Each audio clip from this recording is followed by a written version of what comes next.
You are listening to an X106 Sports Podcast. Trevor Mader, Luke Peterson here with you for this one. We have a lot on the docket here today in this podcast, so we'll just jump right into it.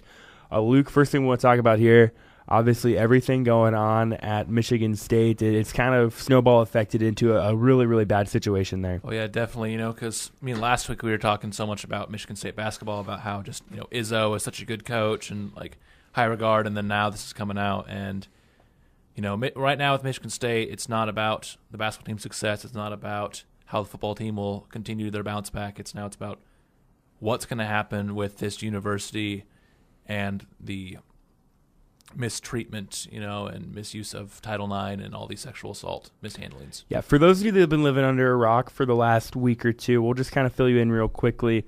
Larry Nassar, a former Olympic gymnastics, was he a physician? I know he was a doctor. I don't know his exact role, but he was a doctor for the USA gymnastics team as well as Michigan State when he wasn't with the gymnastics team, had been convicted of sexual abuse. Now the total number of victims is up to 265, is what ESPN's reporting today. We won't dive real into that. He's where he should be now. He'll serve the rest of his life in prison. We won't touch as much into that as we will Michigan State's kind of negligence towards not only what was going on with Nassar, and reports from what it sounds like that they knew that there were things going on that shouldn't have, but then E60 puts out a special on Sunday morning that basically just portrays Michigan State as having a rampant problem, very similar to what we saw at Baylor or Penn State. I didn't get the chance to watch the E60. I believe you said you did. No, I haven't yet either. I just have just kind of kept up a little bit on some of the articles on ESPN and Deadspin. And yeah, I've kind of kept on it. And one person kind of at the center of this whole controversy is a Travis Walton, a former Michigan State standout basketball player. He's been accused of sexual assault. He's gone out and denied it, as we would expect him to.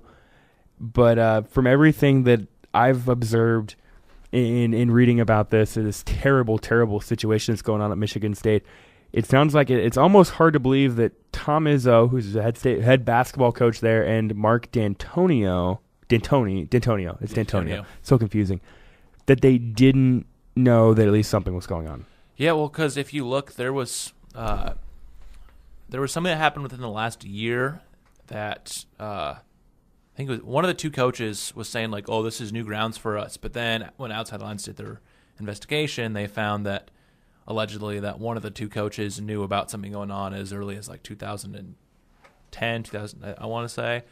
But yeah, it's crazy that they knew something was going on. It's like when the Sandusky thing was going on, and Joe Pa was like, "Oh, I didn't know," and then we found out later on that he knew as early as the 70s. It's like they know stuff's going on, but they're just pushing it under the rug for the program. And that's the thing with these big college programs. Their coaches know everything that's going on. Definitely. So to think, they can find out anything they want about a player, whether their girlfriends broke up with them or not, or how they're doing in classes like that. So to think that someone hasn't at least gone through the chain of command like there was with the Jerry Sandusky, Joe Paterno situation, and for Mark D'Antonio to have not known what was going on, or Tom Izzo at that, I guess I find it really, really hard to believe.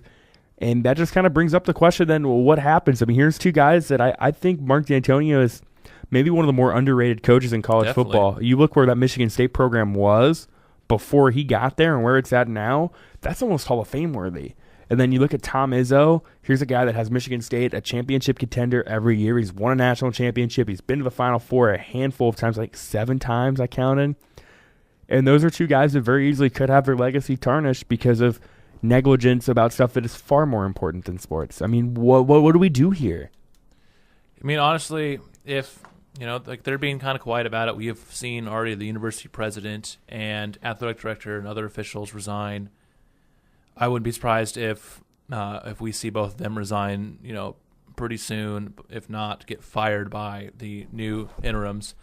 But yeah, because it's if you look at just their success, it's crazy. Because I'm looking at right now at D'Antonio's record. So he took over in 2007, and then went 7-6, and then 9-4, 6-7, and then 2010 to 2017 they had an incredible run: 11-2, 11-3, 7-6, 13-1, 11-2, 12-2, and then the 3-9 in 2016, and then back to 10-3 last year. So like he's had a consistent winner, but part of that's because he's allegedly been keeping players that probably should have been off the team. And you look at Tom Izzo on the flip side on the basketball court, 7 Final Fours. They won a national title in 2000. They made the national title game in 2009. They've also won 5 Big Ten tournament championships in his 21 seasons at Michigan State. I don't know if they've missed a tournament under him, actually. And they have not. They made the NIT once, but they have made the tournament every year since 1998. So 19 years, 20 years of making the tournament.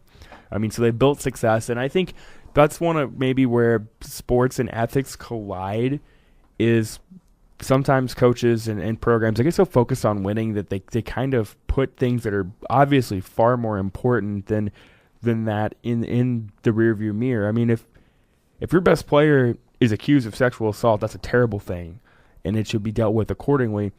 But at the same time, when you're Tom Izzo, you got to win 20, 22 games a year. Otherwise, you got boosters mad. You got the athletic director upset. You got people calling for your head. I can see where it conflicts. It by no means makes it right, and it's absolutely a terrible situation, and it should be dealt with accordingly. And that kind of brings me to the next question. What does the NCAA do here? I mean, we saw how they reacted to Penn State. We've kind of seen what they've done with Baylor. I mean, what do they do here? See, I don't know because because I don't think we will ever see a on the field or recruiting violation incident punishment like we saw at Penn State. I think we're not going to Baylor is not going to get the same punishment that Penn State got, and Michigan State I don't think will either. I think that the NCAA might give them a slap on the wrist and just put them on a probation, but I think they're staying out of this because they realize that with the Penn State thing that they didn't really have as much going into it. It's more the legal side of it.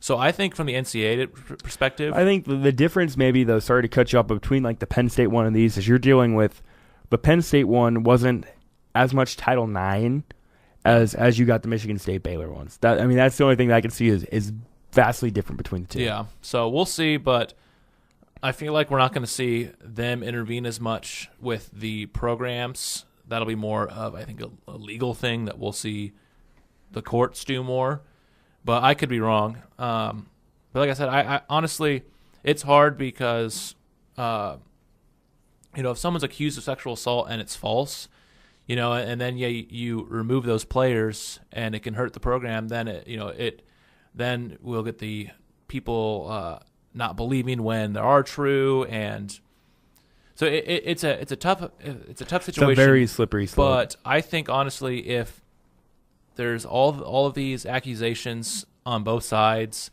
of football and basketball, that it's probably best even if it's a situation where they take a leave until something can get cleared. But I think the two coaches should step away from the program. Yeah, I absolutely agree with that 100%. And I'm going to go ahead and say right now, anything that went on there at Michigan State, whether it was one sexual assault or however many it comes out, is 1,000 times worse than any car a booster could have bought a player, or free meal or tattoo or whatever. I mean, this isn't Ohio State. Yeah, no, this is 5 times, 10 times bigger than whatever happened at Ohio State, whatever happened at USC, whatever happened at Miami, as bad as those were. This affects lives. Exactly. And it is something that I think should be handled seriously. I don't know what that means. I don't know. Again, it's tricky what the NCAA can do because of the legal ramifications. Whether or not there'll be postseason bans, it's tough to say. There was with Penn State, but that was a different thing, and that kind of set the precedent. And then they recanted on their bowl ban after 2 seasons. So who knows what will happen there? I would be deeply shocked if Mark D'Antonio and Tom Izzo are both the coaches in 3 weeks, yet alone 3 days. I would be deeply shocked. Yeah, and even I was looking on USA Today earlier before you came in, and Brenda Tracy, she was the one. She was the girl. The one that spoke to Mike Riley, right? She was the one that was gang raped at Oregon State, and Mike Riley apparently didn't handle it very well, and so back when it happened around the late 90s, early 2000s, and she has since become a very big advocate since that, speaking with Riley, for sexual assault. And she tweeted a couple of days ago that she spent an hour on the phone with Izzo last April discussing her possibly working with the team, his rhetoric was full of victim blaming, and she was talking about how it was just upsetting because she doesn't think he realizes how bad it is, and so we'll see what's going on. But yeah, honestly, with all this coming out, like I said, even if like I haven't seen the exact number of instances, but let's say there are 20 accusations and only 2 are true. That's too many. That's still too many, and those 2 should be gone, just like the athletic director and president. And that's my thing is if only one of them is true and they knew there was something going on there, they should be gone. Exactly. I mean, it's like I said, you're not dealing with wins and losses. You're dealing with human lives, and those are far more important than any ball game you can win at Breslin, or I can't even think of the name of their football field off the top of my head. But any ball game or whatever you can win, it pales in comparison to what went on there, and it should be handled accordingly. Let's move on to a little bit lighter topic here. Something I know you want to talk about. You had a chance to catch some of the highlights of the 2018 Senior Bowl. Yes, but right before we get into that, I did get a breaking news a few minutes ago. Oh, wow. The Chiefs are going to play the Rams in Mexico City this next year. Goodell announced. I think I'd read something about that and it hadn't been official. Yeah, so now it's official. That will be in Mexico. Let's see if they've announced the date of that yet, because they announced all the London games a couple weeks ago too.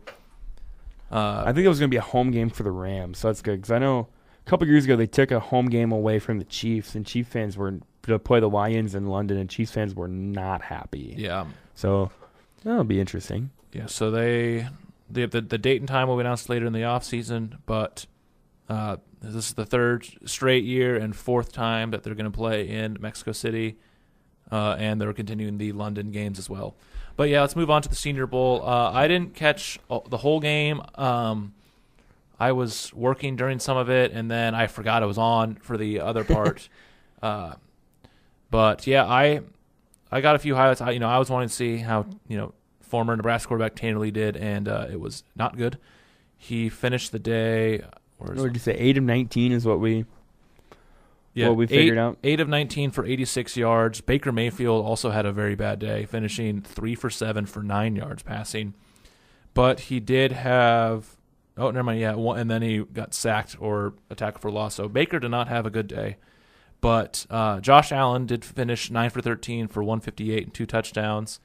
But the real story of the day was the MVP, the South's Kyle Lauletta from Richmond, who finished 8 for 12 for 198 yards and 3 touchdowns. Pretty good day.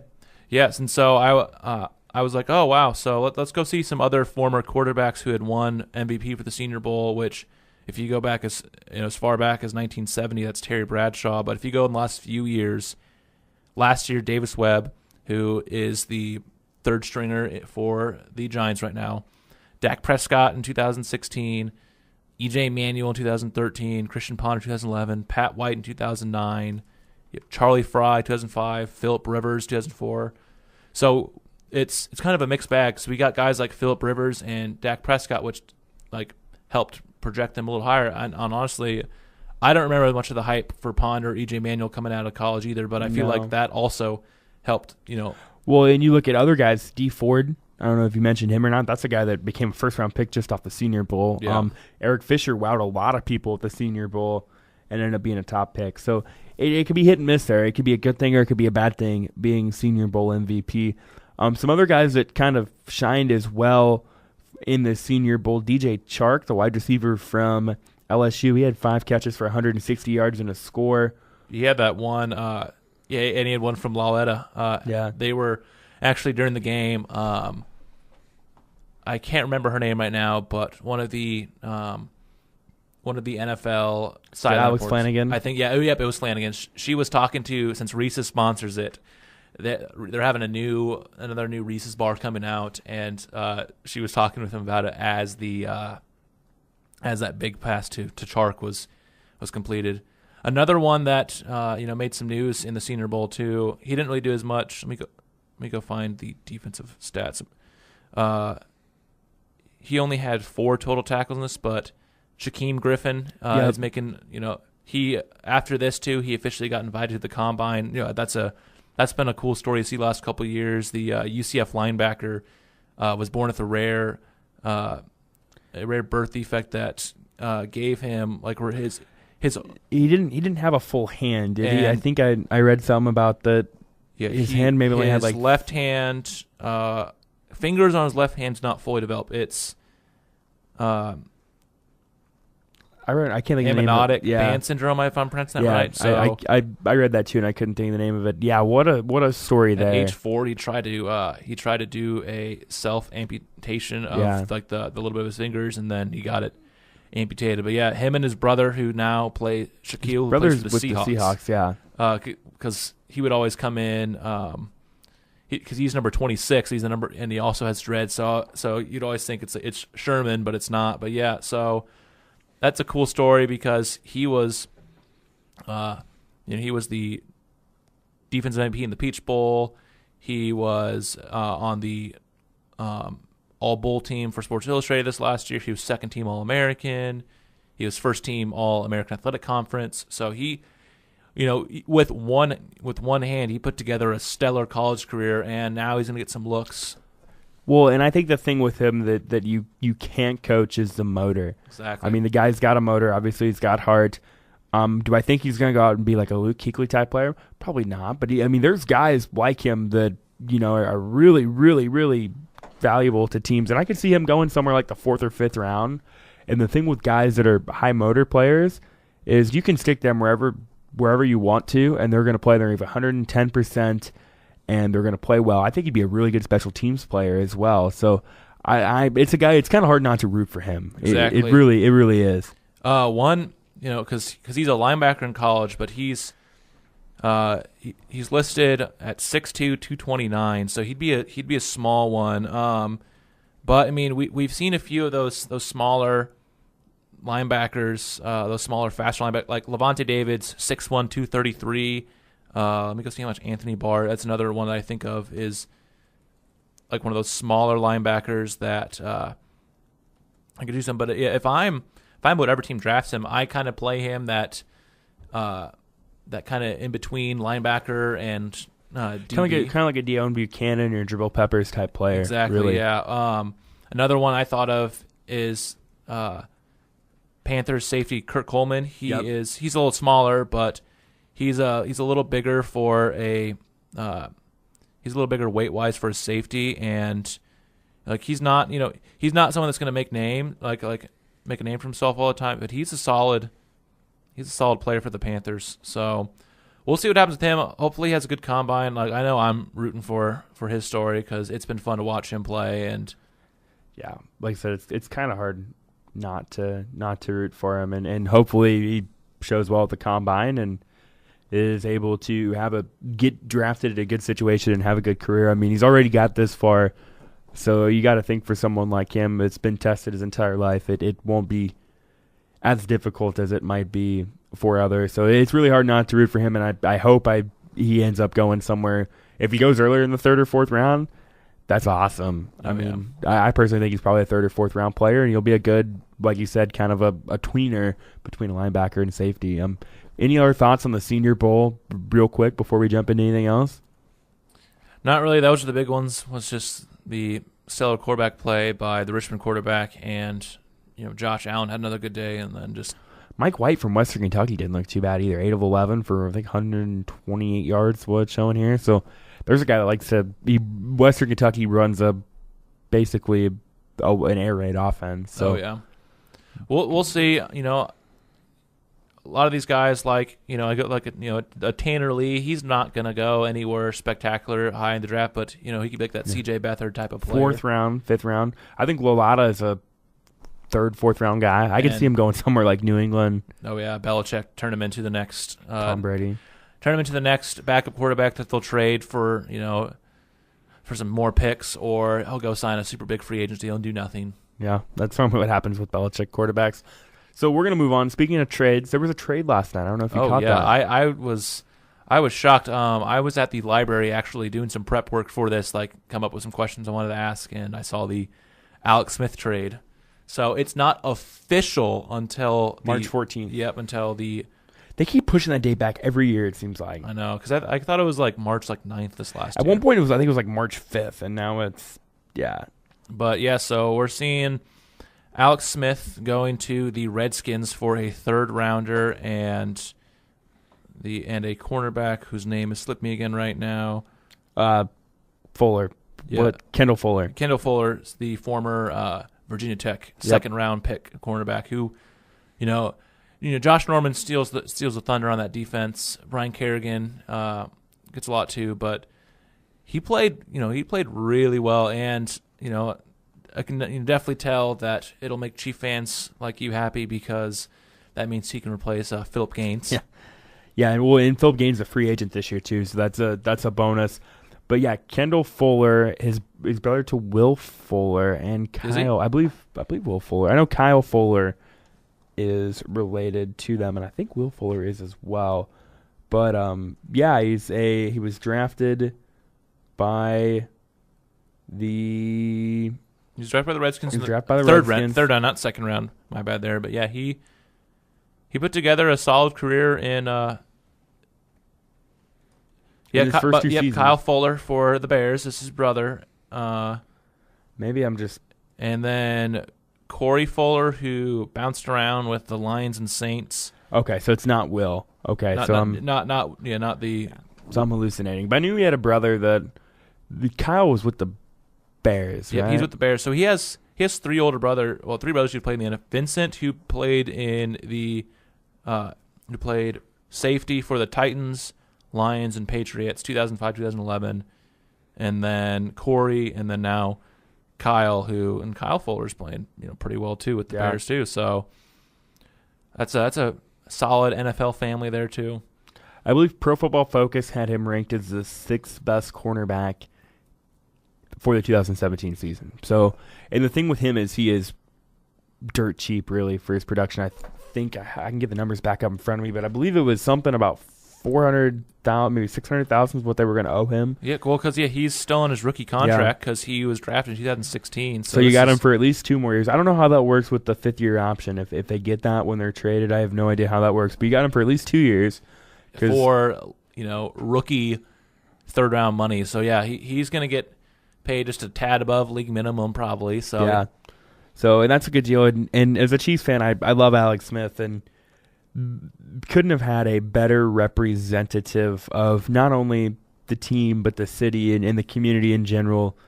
Yeah, just really a class act at quarterback. Unfortunately, never got quite to where they wanted him to with an AFC Championship game or a Super Bowl, and he had the year of his career last year.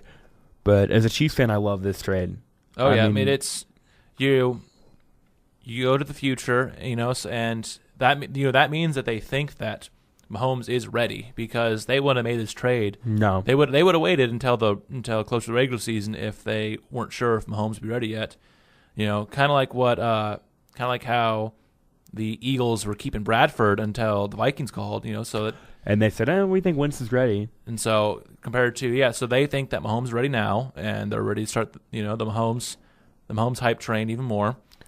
And now they tighten up that defense, which was the bigger issue because offense, was definitely the issue. A couple of games it was, but that offense is what kept him in some of those games.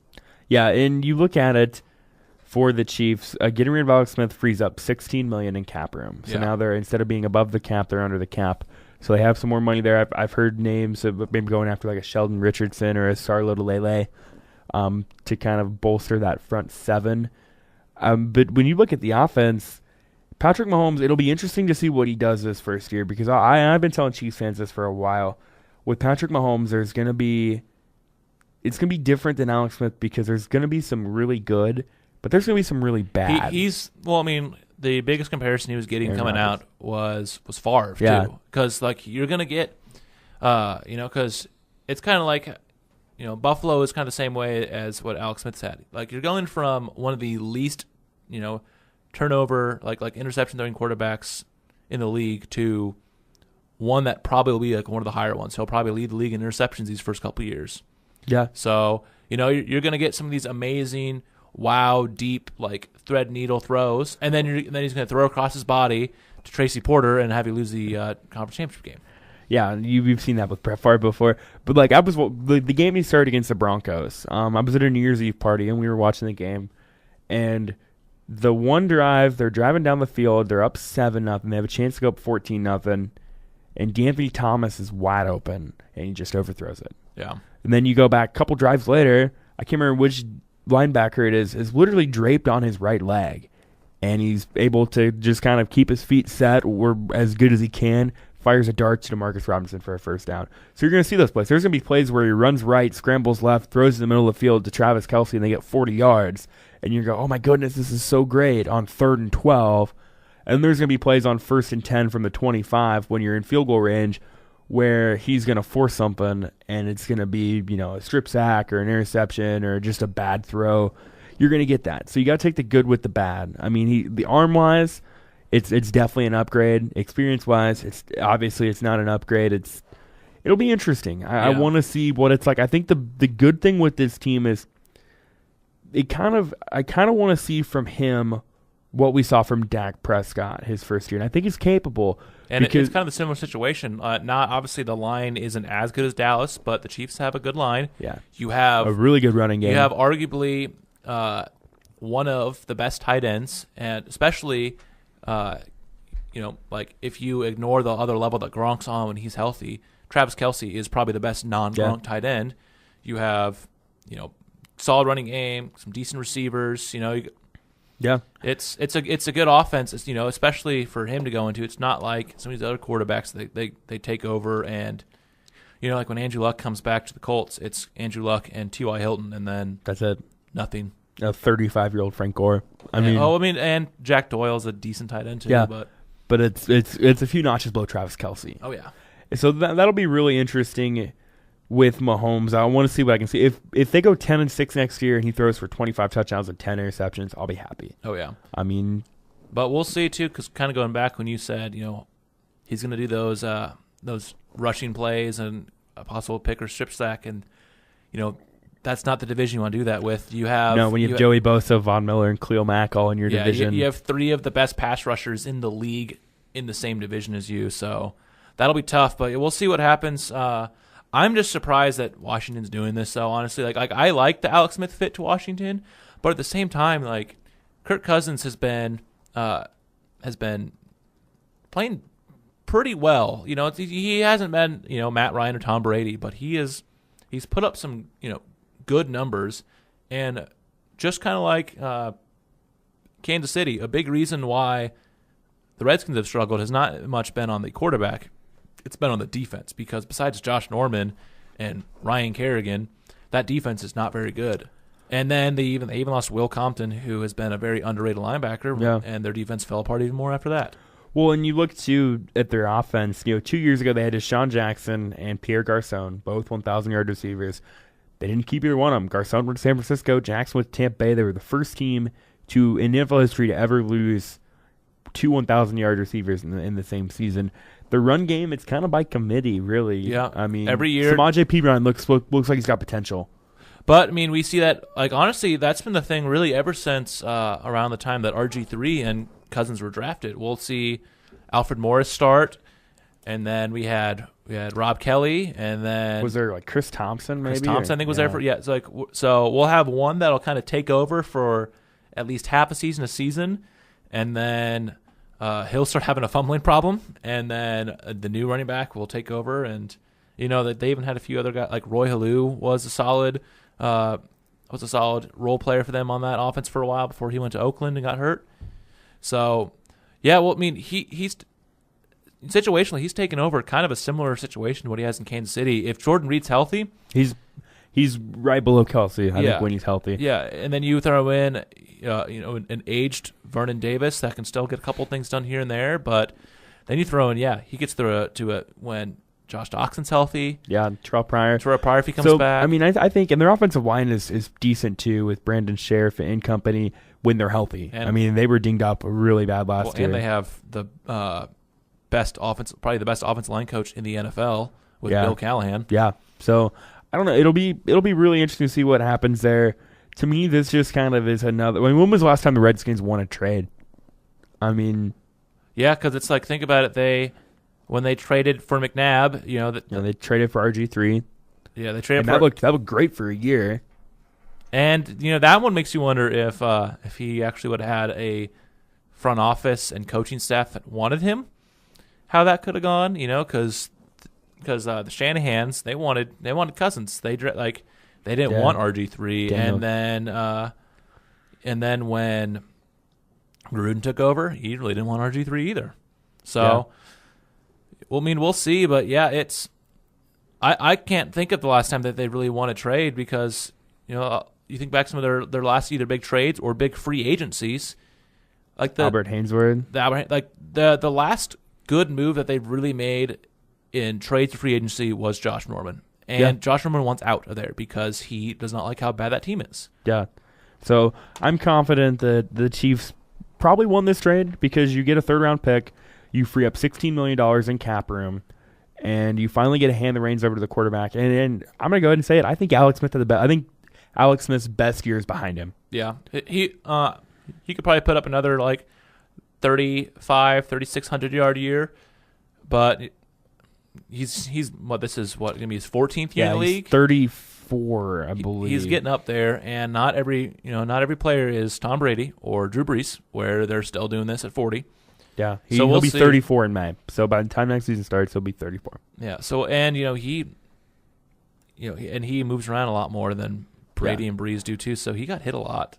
I'm glad that he went to the NFC because he's a guy that's really hard not to root for.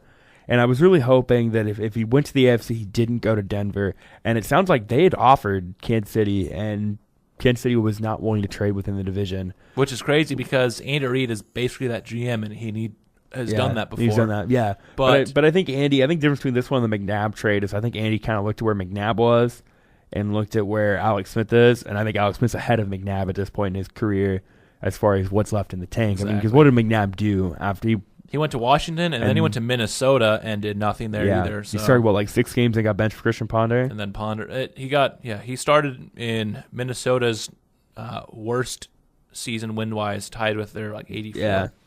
So, I'm curious to see what happens there. I think the Chiefs won this trade. But I really think won this trade? Kirk Cousins. Oh, yeah, because now, because they said, okay, you're done. So, and who else won besides Kirk Cousins? The Jacksonville Jaguars, the Minnesota Vikings, the Denver Broncos, New York Jets, the New York Jets, the Cleveland Browns finally won something. There you go. Because now, some of the possibilities he's going to go, Buffalo, if they move on from Tyrod, Denver, Cleveland, Arizona, Miami is a wild card throw in there, the Jets and the Vikings. So, Kirk Cousins, those are 7 teams. And, honestly, even the Browns, if they can actually have some competent coaching this next year with it, even the Browns is not that far off from being at least competitive. They have good young talent. So if I'm Kirk Cousins, no matter what, you also throw a Jacksonville in there too if they decide to move on from Bortles. It sounds like they're going to stick with him. That's what it sounds like. But I mean, who knows? But speaking of Cousins and getting paid. Looking at Spotrac.com, which is a great website to follow league salary caps, the teams with the most available cap space, according to their figures, the Niners with $120 million, they've got Garoppolo, they're set. The next two are really interesting for me. The Browns with $111 million, I mean, they still could pretty much give him a blank check. Yeah, if basically. they wanted to. I mean, he could easily go for 5 years, $200 million. I don't know if it's going to happen. That $40 million a year is a lot of money, but it could happen. The Colts at $84 million. Which that's another one you can throw in as a wild card because who knows where Andrew Luck's at? Yeah, if Luck isn't ready, and then not only that, this trade is starting a huge snowball because Cousins has the possibility to sign a contract similar to what Stafford signed this last offseason, where he'll be one of the highest paid players ever, and you know who that is also going to help and then hurt their teams too. Atlanta, Green Bay, because both Matt Ryan and Aaron Rodgers. Ryan's in the final year of his contract. Rodgers has 2 years left. And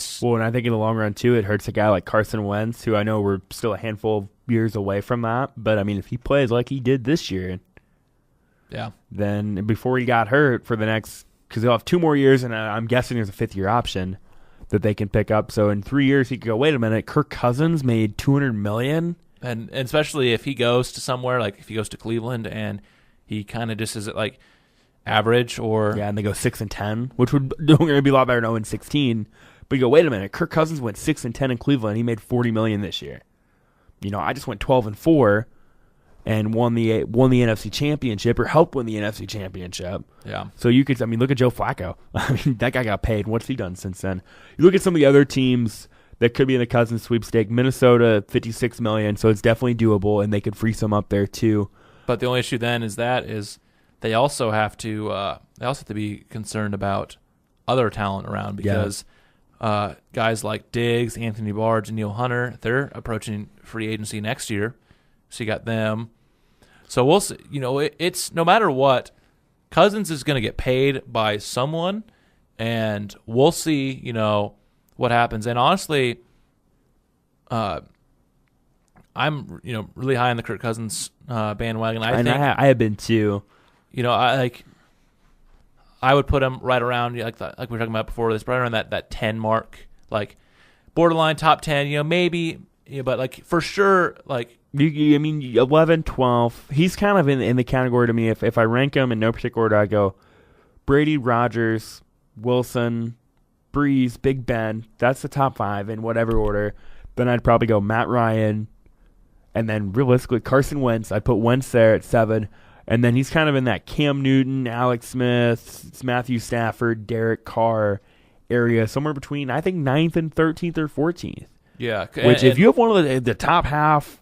And like all those are either former MVP or MVP caliber players, because we've seen Cam and Ryan win MVP. Stafford was close one year, wasn't he? Stafford, honestly, you could have made the argument that Stafford could have won it last year when Matt Ryan won it too, and so.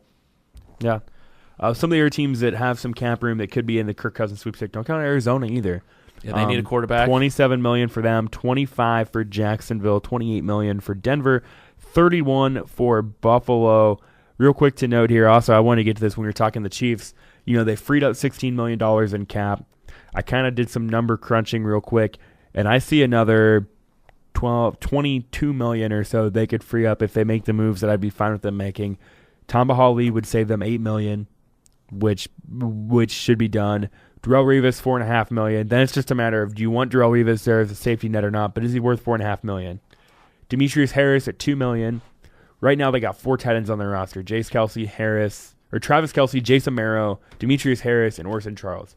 You can let one of them go. Yeah. You really don't need more than 2 or 3. Minnesota did that. They had Rhett Ellison, who was a solid number 2 behind Kyle Rudolph. Let him walk to the Giants. Now they have David Morgan, and they have the former Belldozer of Blake Bell. Yeah, so and really, backup tight ends are almost a dime a dozen. Exactly. Really.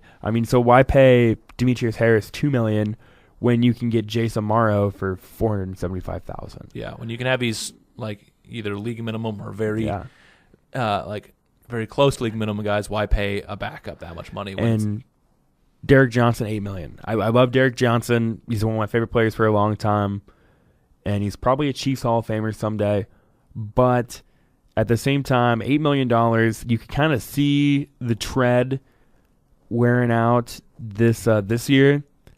And you almost want to be proactive in this situation. It's like Minnesota with AP last year. It's a fan favorite player, but it's costing the team a lot of money to keep a player that's not because Derek Johnson's worth keeping on the Chiefs, but he's not worth keeping on the Chiefs for that much money. And that's just it. And then there will be people that, if they do cut him, will say, well, I can't believe they cut him, But it's, look at what he's going to do next year. Is that going to be worth $8 million?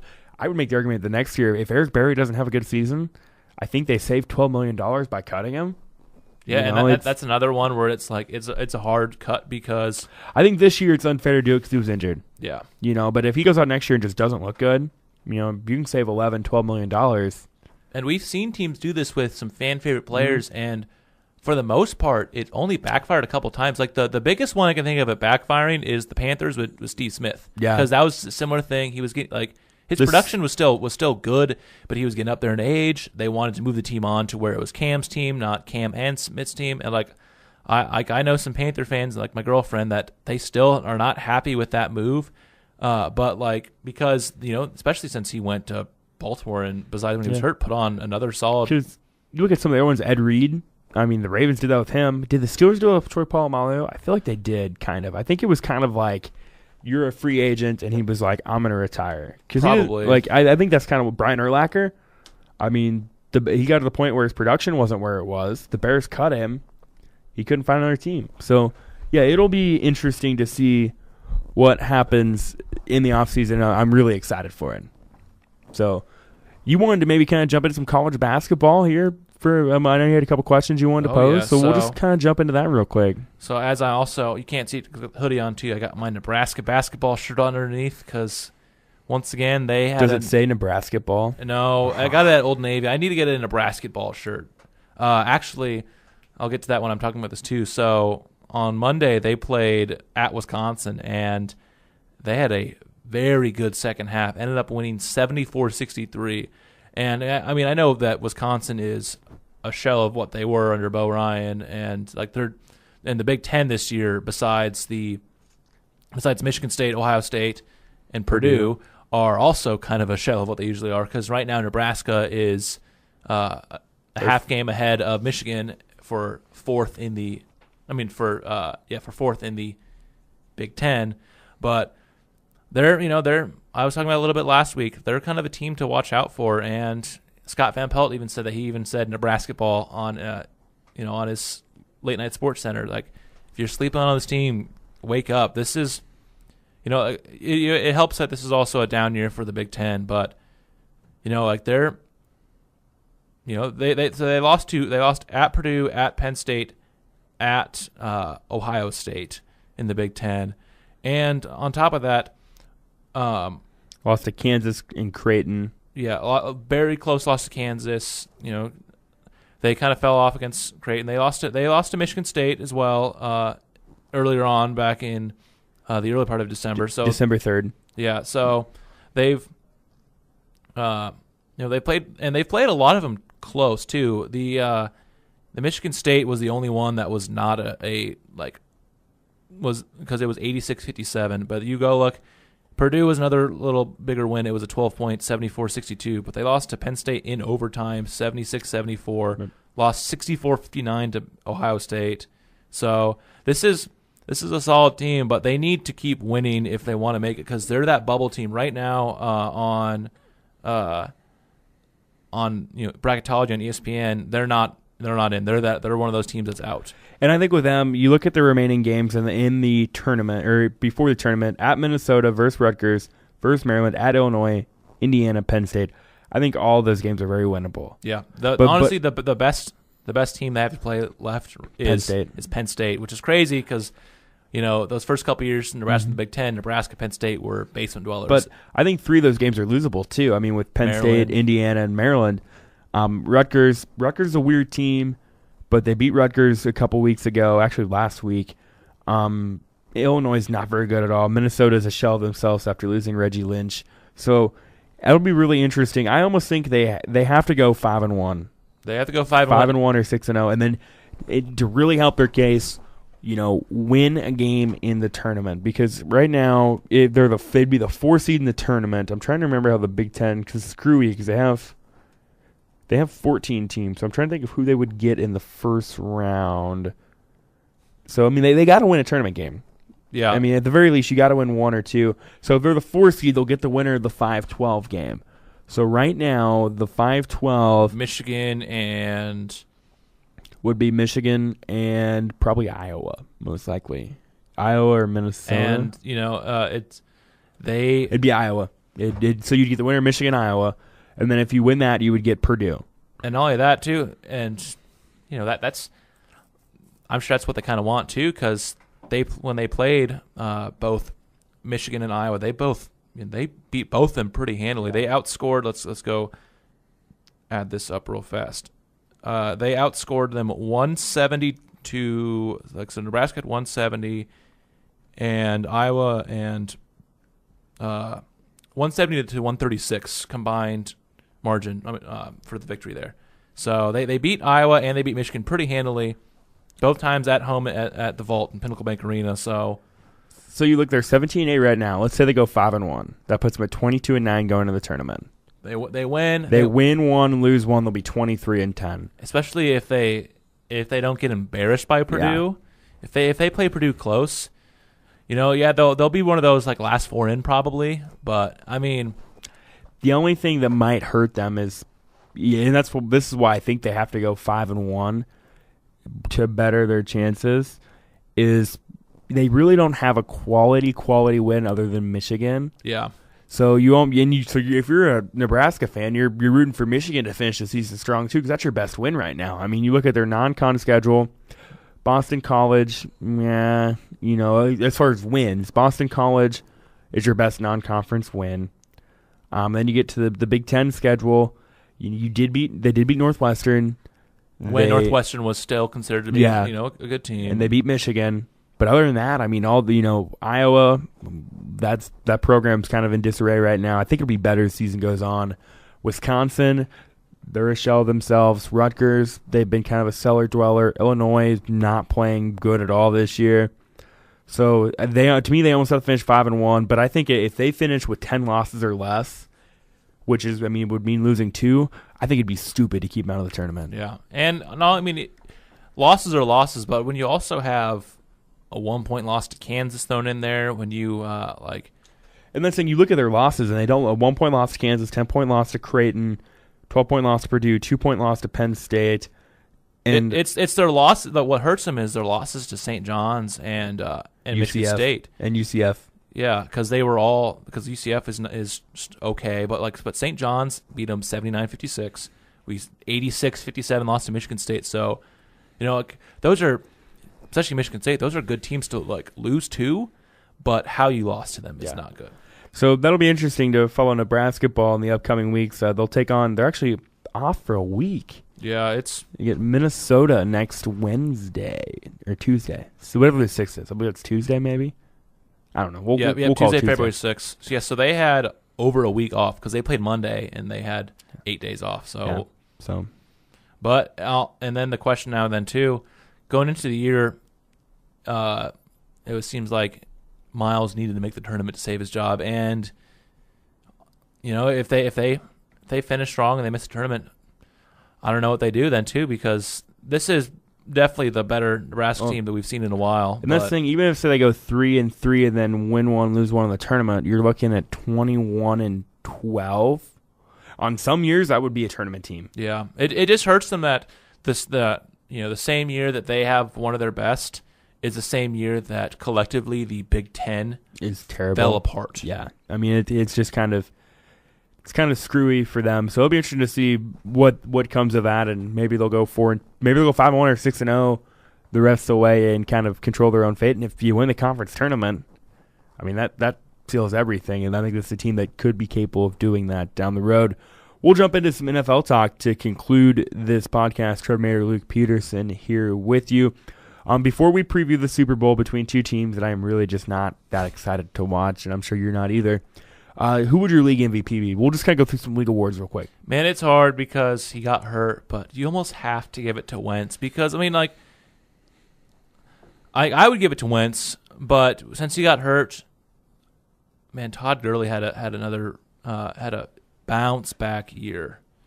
Yeah. But and it's, I don't know, I feel like we're at the point with Tom Brady where it's kind of like Michael Jordan when he was playing, where it's like, yeah, he's one of the best players, probably the best player in the league. We don't really need to give him MVP every year. So let's, unless he has a record-breaking year, let's see other guys get it. Because honestly, you also going to throw in as a dark horse one that's he's not going to win it, but another MVP candidate was Case Keenum this year. Alex Smith had another phenomenal year too. I think Drew Brees has a legitimate argument. Yeah. Especially considering the fact that that was a team that Brees put up good numbers, but that defense was so bad, and they finally got it figured out, and Brees helped. Brees is a missed tackle away from playing the Eagles in the NFC Championship game, which thankfully didn't happen.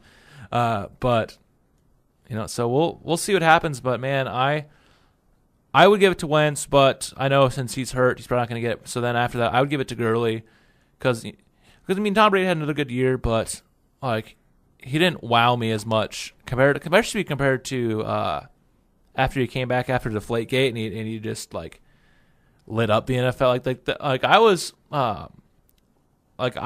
think that his season last year had a better argument for MVP, and I still wouldn't have given him MVP last year too. But I wouldn't give it to Brady. I would give it to either Wentz or Todd Gurley.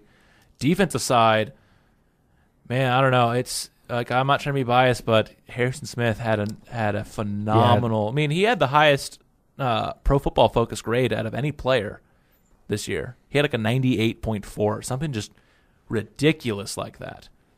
Yeah, I'm gonna go with for the MVP. I gotta go with Brady just because Todd Gurley. I guess I just didn't think about how good of a season he had, and I mean they went 1-and-done in the playoffs. So I mean, really, how valuable was it? Keenum is a guy that I think the championship game is going to hurt him a lot because that'll be the last image that people saw of him. Had Wentz not gone down, this would have been a no-brainer, I think.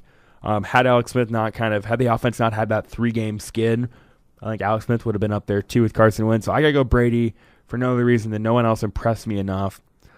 Defense player, you taking Harrison Smith?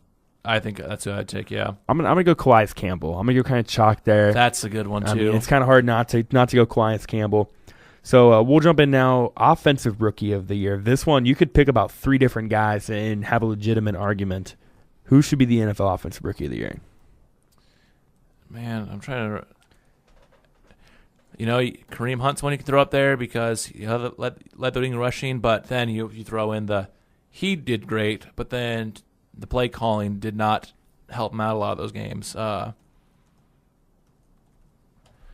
trying to think of some other guys that were up this year because ESPN had their top Kamara, 6: Kamara, Hunt, Fournette, Juju Smith-Schuster, Deshaun Watson, and Cooper Kupp. I would out of that group, I would probably go with Kamara. Yeah, and I think Kamara was. I think you can make the argument that the Saints should win both Rookie of the Year awards because Kamara was the X factor for that offense that made them have a running game for the first time really since around their Super Bowl run. And then Marshawn Lattimore was finally like one of those pieces that made their defense, other than Cameron Jordan, actually started playing well. So Kamara is the one I'd give it to. Like I love what Cooper Kupp did. He was a very late pickup in the fantasy draft for me after Peter Schrager was talking about on Good Morning Football. But yeah, I would probably go with Kamara 1, Kareem Hunt 2, Juju 3. Yeah, I would go probably Hunt, Kamara, Juju. So I mean, really, we're just flip-flopping Kamara and Hunt. To me, Hunt led the league in rushing. I get Kamara's kind of a different back than Hunt is, but a lot of Hunt's that skid wasn't so much him. I mean, that was more play calling. I think he carried the ball 8 times in the loss to the Bills. So I would go with him. Defensive Rookie of the Year, I'm with you. Marshawn Lattimore looks like something special. The Saints, it looks like at least through 1 year, they hit a home run on this draft class. So I think Marshawn Lattimore is the Defensive Rookie of the Year. Yeah, because I mean, you got a few other guys that you can make the case that had another solid year, but like not as good as Lattimore. Myles Garrett had a pretty solid year. T.J. Watt had a really good year. Yeah. Who's the guy for Tre'Davious White had a really good year with the Bills. Carl Lawson had a solid year for Cincinnati. He's one that especially with these other guys that just like took headlines. He's one that kind of went under the radar, but had a pretty good year too. But yeah, definitely, I definitely think that that Marshawn and Lattimore ran away with this one. Yeah. So one last of the awards, Coach of the Year. My vote's got Sean McVay. I mean, Jared Goff looked dead in the water last year under Jeff Fisher, and it's amazing what coaching does. So I think Sean McVay and what he did there with the Rams was impressive, and he has my vote for Coach of the Year. Man, there's 4 that I really think of. There's 3 that are obvious, and then there's one that some have brought up, but like it gets ignored because they didn't do as well. That one I would say is Bowles with the Jets because everyone going into the year, Jets are going to be 0-6. Like I think USA Today had them going 0-16. I had them going 1-15, and I think they finished 6-10, something like that. So he's not my coach here, but he's at least one that I would put up into consideration just because And like they were competitive in a good chunk of those losses. Yeah. So that was a team that was supposed to be the worst in the league that finished middle. But the three that really stand out to me is McVay, Doug Marrone, and Mike Zimmer. Yep. And to me, it'd be those three. I think you throw in Doug Peterson as well and maybe Sean McDermott with the Bills. But I was kind of torn between Zimmer. Doesn't surprise me because I know what kind of coach he is. And they were healthy at the quarterback position finally this year. So that one didn't surprise me. So I was kind of torn between Marrone and McVay, and I went with McVay. So who's your coach of the year? Man, I think I think I'd lean more towards McVay just because like Jacksonville, we knew we knew that they had the free agent pieces. It was a matter if they'd put it together. Yeah. Like they had a couple free agent pickups, but a good chunk of that Rams team this year, besides like Andrew Whitworth, and then the Sammy Watkins trade, like a good chunk of those offensive skill positions was guys they already had or guys they drafted. So like we didn't know that Cooper Kupp would be good, but like, a lot of that offensive guys that played awful last year were on the team. So he turned that team from one of the worst offenses in the last couple of years to one of the best. So that's got my vote as well. We'll just jump real quick into Super Bowl 52 because I don't know, I'm just not like super excited about this game. I mean, I want to see the Eagles do well because of Doug Peterson. He coached for the Chiefs, and I've always liked Nick Foles. I've always really liked Nick Foles, so I want to see the Eagles win. But just kind of, what do you think is the key for Philadelphia to win this game? Because we know what New England's going to do. I mean, New England doesn't need keys to win the game. Two things: they need to get pressure on Brady because that's what we've seen every time that a team beats New England, whether it's in the playoffs or even the regular season. Because Kansas City is one of those teams that always has New England's number in the regular season, and a good reason why is they get pressure to Brady and they run the ball well. And so we have the Eagles fit that mantra. They have a great pass rush. They have a really good, running offense. So they got to do that, and then like they did in the NFC Championship game, they have to be aggressive with their play calls because Doug Peterson has always been an aggressive coach, and he, didn't hold back the punches against the NFL's best defense, and he torched them. And so Belichick had 2 weeks to prepare compared to Zimmer having a week, but you have to be aggressive because if they're aggressive and they can do like what they did against Minnesota, where they can get a few touchdowns in, and then that defense can hopefully get a couple turnovers and keep that pressure on Brady, then they could possibly do kind of like what Atlanta did at the start of the Super Bowl last year, where they went up big early, but they actually have a defense that can actually help hold them longer. So I think that that'll depend on if they are aggressive like they were in the NFC Championship game. I think that they will win this game. Yeah, I agree. You got to be aggressive. I love that Doug Pearson did that. I know you probably didn't being a Vikings fan, no, but I love that he just came out and said, you know what, we got our foot on their throat. Let's crush it. I mean, because Jacksonville could have done the same thing, and they didn't. And they're watching the Super Bowl from home this weekend. You put pressure on Brady, run the ball. Nick Foles can't turn the ball over. You cannot give Tom Brady free opportunities. Exactly. If you do that, you will lose. So just real quick, give me your Super Bowl prediction as far as score-wise and the MVP. I think it's going to be Philadelphia. I'm gonna do Philadelphia 24, New England 14. So it's going to be the worst Super Bowl loss for the Belichick because they have, all of them have been one-score games. So it's going to be the first 2-possession loss in the Super Bowl for them.